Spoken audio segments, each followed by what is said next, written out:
Hermanitos y hermanitas de la tradición, nuevamente estamos presentes para conmemorar en este año, en una forma diferente, el Día Mundial de la Madre Tierra. Hoy les hablaré sobre los juegos autóctonos y tradicionales de México. Es un tema muy vasto, muy amplio, que la verdad del todo no se ha escrito, no se ha culminado esta gran historia de este legado lúdico que desde nuestros antepasados se ha venido dando y también construyendo a lo largo de la historia de los procesos que ha sufrido nuestra nación, México. Empezaremos por la parte de lo que se conoce como Mesoamérica. Ahí la historia nos signa que los grandes terrenos construidos o encontrados en esas grandes ciudades monumentales del mundo mesoamericano, denominadas canchas de juego pelota, se practicaba no solo una, sino distintas variedades de juego. Hay que decirles que hasta 2016 se había contabilizado el descubrimiento o hallazgo de 2.572 canchas. Quiere decir que esta parte del juego pelota era muy atractiva para el mundo mesoamericano y para las distintas culturas existentes en el México antiguo. En el caso del nuevo colonialismo español, la llegada del Santo Oficio, el querer el Santo Oficio imponer sus reglas, el querer decir que todos los juegos de pelota que encontraban eran satánicos, que la pelota de hule con el cual jugaban el ulama de cadera era una pelota que botaba mucho y que en ese sentido era una pelota diabólica, ¿no? Entonces vean ustedes esta concepción muy equivocada de esta gente del Santo Oficio. Y bueno, pues no la pasaron bien aquellos jugadores que también practicaban el patoli u otro tipo de juego de destreza antiguo, ¿no? Se tenían que esconder, que no llegara el Santo Oficio. Entonces muchos de los juegos se remontaron a zonas muy lejanas, ¿no? Donde no hubiera sacerdotes o donde no hubiera frailes que los denunciaran, ¿no?, de herejes o de estar practicando cosas del demonio. Existieron otros juegos mucho más que poco a poco fueron desenterrándose o, digamos, más los viejos conocedores o los abuelos fueron dando a conocer a través de la promoción de estas actividades y compartiendo de un grupo a otro, de un grupo indígena a otro, precisamente para que su conservación subsistiera y se practicara hasta la fecha. En este sentido, hablando del juego pelota, podemos encontrar en la actualidad distintos juegos pelota. Por ejemplo, el ulama de cadera, que se practica en el estado de Sinaloa, el ulama de antebrazo y el ulama de mazo. Pero también hay otros juegos que se utiliza un bastón como extensión del brazo, como es el juego de pelota purépecha, que se practica en toda la región purépecha de Michoacán. Asimismo, tenemos otros con una extensión del brazo también, que es un guante que se utiliza para la mano y se practica en el estado de Oaxaca, como es la pelota mixteca de hule, la pelota mixteca del valle y la pelota mixteca de forro. Hay más juegos de pelota, puesto que también los rarámuris practican el juego de pelota, como es la carrera de bola, donde a veces se extienden por kilómetros, que no es un terreno delimitado, sino son las grandes distancias que tienen que recorrer tanto hombres como mujeres. Basta ver algunas cuestiones de que muchos de los juegos son artesanales, sus implementos, como esta pelota, lo que utilizan los jugadores de la pelota tarahumara o la carrera de bola. Es una pelota de madera, lo que le llaman guásima.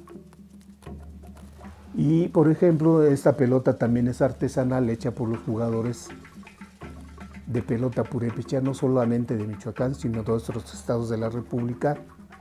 También nos legaron juegos que no eran de pelota, sino también juegos de destreza mental, como el patoli. Todavía el patoli se sigue practicando, se rescató aquí en la Ciudad de México, sobre todo en algunas delegaciones del sur que todavía se practicaban, y también en la parte de Veracruz. Pero también hay otro juego de destreza que ha pegado mucho en las comunidades y en los jóvenes y en los niños y en los adultos, obviamente, ¿no? Como es la pitarra. Este juego de destreza que lo localizamos precisamente en la región de Otomí, del estado de Querétaro, y de ahí ha crecido enormemente y se practica en muchas partes. Créanme que es un juego de destreza muy bonito, muy sencillo de aprender y que pueden practicar bastante bien, que desgraciadamente se pudo haber enseñado clases de pitarra, pero como no tenemos los medios oficiales para dar a conocer esto, pues, o no estamos dentro de las horas oficiales de la Secretaría de Educación Pública, pues no podemos enseñar a la comunidad que hoy estuvo encerrada, ¿no? Y este es otro juego que se llama Cuilichichanagua, que también es muy bonito, del estado de Michoacán. Por ejemplo, tenemos juegos que no solamente son de destreza mental, lo que podemos decir juegos de tablero o juegos de pelota, sino también tenemos juegos como actualmente el valero, el trompo. Este es un trompo muy curioso. Se llama trompo de pilón, o en su nombre en Tenec se llama coachancaca, y por su forma tiene forma de un pilón exactamente, porque lo hirió un papá. De por ahí no sabemos qué papá indígena lo hirió para poderlo jugar. De los trapiches, donde echaban precisamente el molde de barro que utilizaban para echar la miel de azúcar para que se cuajara, idearon este trompito, y obviamente este es el chicote o el chirrión con el que le pegan y está girando, no deja de girar, solamente deja de girar si le dejan de pegar con el chirrión. Estos son los palillos del 15 o Tembini Yumu de Michoacán, que se juega sobre todo en la parte de Semana Santa. Ahorita precisamente lo están jugando en algunas comunidades purépechas y se hacen torneos ahí muy interesantes del 15 o Tembini Yumu. Y asimismo otros juegos como la rayuela, que todavía se sigue practicando, control de argolla, que se practica en el estado de San Luis Potosí, el cuaburro de San Luis Potosí también, las sillas voladoras. ¿En qué estados se siguen practicando muchos juegos de esta naturaleza, juegos autóctonos tradicionales? Sobre todo en la región maya, de lo que corresponde a la región Tzotzil, en los altos de Chiapas, pero asimismo en Yucatán, en Campeche y Quintana Roo. Y luego tenemos la parte céntrica, que es la pelota purépecha, pues es una de las actividades que más ha pegado en los jóvenes, indígenas y no indígenas, ¿no? Digamos. Por ejemplo, la pelota purépecha hoy se practica no solamente en Michoacán, sino en el Estado de México, en Guerrero, en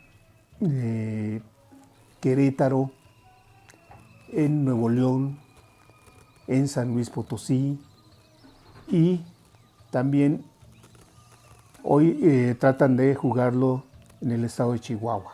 Obviamente lo lúdico quiere referirse al juego y cuando me refiero al juego son juegos en plural y hablando en plural podemos decir que existen una gran variedad de juegos. En el caso de México pues les llamamos juegos indígenas o juegos autóctonos o juegos tradicionales, ¿no? En algunas partes les llaman juegos de origen étnico, en otras partes les llaman juegos tradicionales, en otras partes les llaman juegos ancestrales. Entonces ahí el término a definir si son juegos realmente ancestrales, tradicionales, étnicos, indígenas, autóctonos o tradicionales, es una cuestión que después los colectivos de jugadores y los especialistas tendrán que ponerse de acuerdo.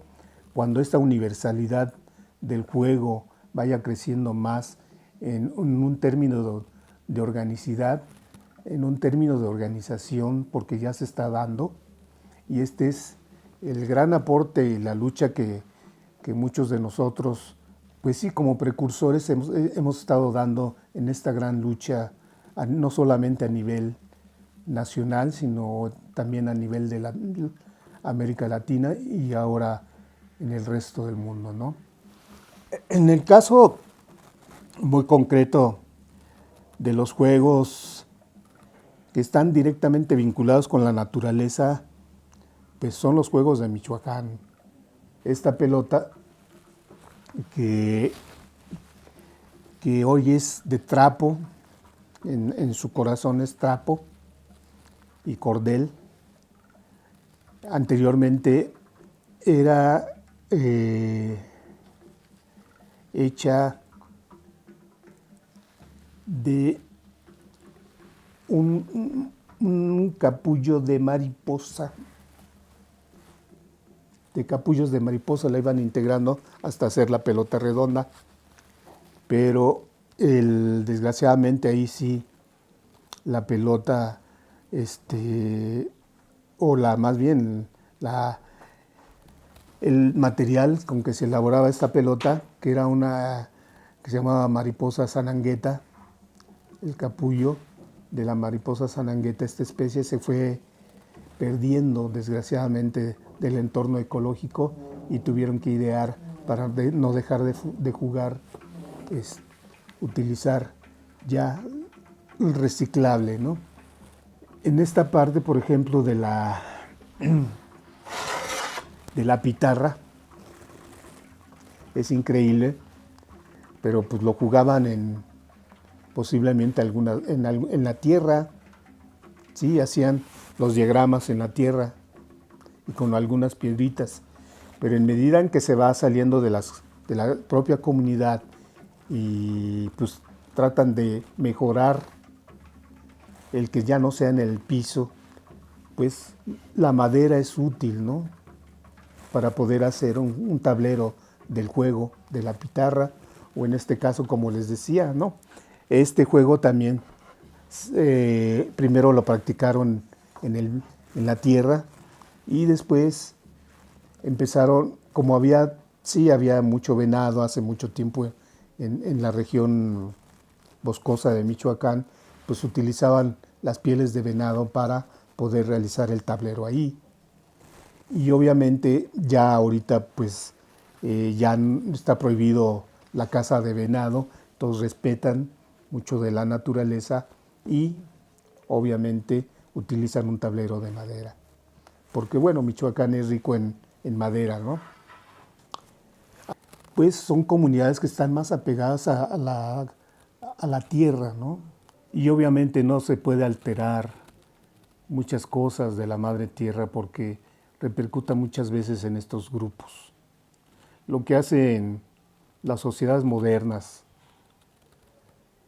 en relación a las formas de cultivar, de la crianza de ganado o en la forma en que van deforestando los bosques afecta mucho, ¿no?, a estos grupos. Y pues en otros casos, pues no solamente es el estar en contacto con la tierra, sino viven precisamente de la tierra, ¿no? Viven de lo que hay en la tierra, de lo que crece en la tierra, no solamente para alimentarse, sino también para utilizar muchas veces lo que hay en ramas, en fibras, en muchas cosas, para maderas, para hacer los implementos para juego. Todavía se siguen utilizando muchos de los implementos totalmente naturales, ¿no? Donde los jugadores no usan calzado, sino usan sus sandalias o guaraches, ¿sí? Porque no les gusta usar zapato, porque les gusta más cómodo utilizar sus guaraches que los elaboran ellos mismos, por estar más en contacto con la tierra, ¿sí? Los juegos pues son más en un ambiente no insano, sino sano totalmente, donde la energía la recuperan más rápido, y precisamente la armonía que tienen estos grupos muchas veces, no solamente los purépechas, los rarámuris, sino también otros grupos como los Tenec y Náhuatl en San Luis Potosí. Sí, porque su relación está ligada precisamente a lo natural, está ligada a su vestimenta, está ligada a su cultura, a su lengua, a su tradición misma, ¿no? Entonces vean ustedes que esta cuestión de los juegos autóctonos y tradicionales pues están siendo retomados como una parte importante por parte de la UNESCO. En alguna ocasión dice la importancia de los juegos tradicionales, porque ellos les llaman juegos tradicionales, les digo que por ahí hay que redefinir las cosas, es que estos grupos no hacen un gasto oneroso a ningún país, a ningún gobierno, y eso es verdad. ¿Por qué? Porque mientras equipos modernos de deportes, de competitividad, que se van ahorita a los Juegos Olímpicos o los que compiten en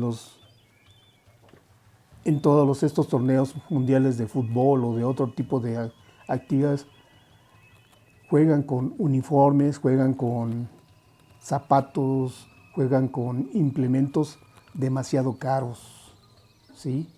Muy caros, muy costosos. Un indígena que puede utilizar para jugar una rama, una pelota hecha de madera, su propio atuendo, por una integración más de hermandad, ¿sí? Por una integración de entendimiento entre grupos, posiblemente entre comunidades, de participación, donde se diluye mucho el aspecto de distinción de clase social, sino por el contrario, aquí la identidad es ser jugador, practicar el juego, no importando la clase a la que se pertenezca o al grupo inclusive étnico al que se pertenezca. Y esto ha sido tan interesante que el mismo proyecto que hace ya más de